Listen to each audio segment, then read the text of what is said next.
لغاری صاحب کی کیا انڈرسٹینڈنگ ہے جو آج بجٹ پیش کیا گیا اس سے متعلق؟ لغاری صاحب جتنا ہم ایکسپیکٹ کر رہے تھے اتنا ہی سخت بجٹ آپ کو دکھ رہا ہے، آپ کی انیشل انڈرسٹینڈنگ کے اس سے متعلق؟ ایک تو یہ ہے کہ جو بجٹ عالمی اداروں کی طرف سے آتا ہے وہ کبھی بھی عوام کا دوست بجٹ نہیں ہوتا ہے، عوام دوست بجٹ بالکل ہو ہی نہیں سکتا ہے، چونکہ وہ بہت آپ اوپر کی سطح کی جو ہے فرمائشیں پوری کر رہا ہوتا ہے۔ پھر یہ کہ یہاں پر جو مافیاز ہیں ان کو تو آپ ہاتھ ہی نہیں لگا سکتے، ان کی طرف آپ رخ ہی نہیں کر سکتے ہیں، آپ اپنا ٹیکس بیس جو ہے اس کو براڈ نہیں کر سکتے ہیں، یہ آپ کے بس میں نہیں ہے۔ آپ نے ریاست نے اپنی ناکامی ظاہر کر دی ہے کہ وہ اس کو بڑھانے کو تیار نہیں ہے کسی سیکٹر کی طرف جانا۔ 3 میجر سیکٹر تھے کہ جناب ریال اسٹیٹ کی طرف جائے گی، نہیں گئے، جائے گی جناب کہ یہ ان پر ریٹیلرز کی طرف جائے گی، ان کی طرف بھی نہیں گئے، ایگریکلچر کی طرف جائے گی، وہاں بھی نہیں گئے، اور بلکہ یہ کیا کرتے ہیں اس دفعہ جو بجٹ میں مجھے لگ رہا ہے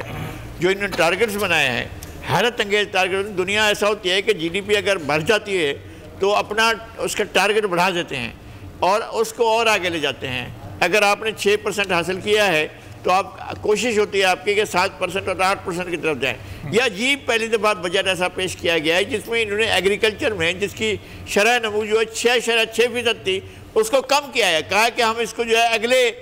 بجٹ میں اس کا 2% رکھ رہے ہیں۔ یار کوئی ایسا بھی ہوتا ہے کہ آپ اپنے بڑھتی ہوئی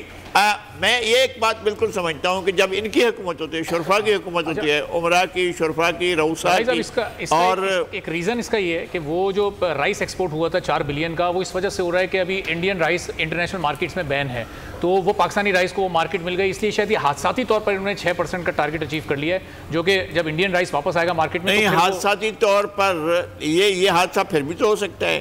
یہ صورتحال پھر بھی پیدا ہو سکتی ہے۔ آپ پہلے ایزیوم کر لیں کہ جناب ہم اپنی ایگریکلچر کا ٹارگٹ ہے اس کو کم سے کم کر کے رکھیں گے، تو میرا خیال ہے کہ یہ ان کا یہ جو سبسکرائب کریں اور بیل دبائیں تاکہ کوئی خبر رہ نہ جائے۔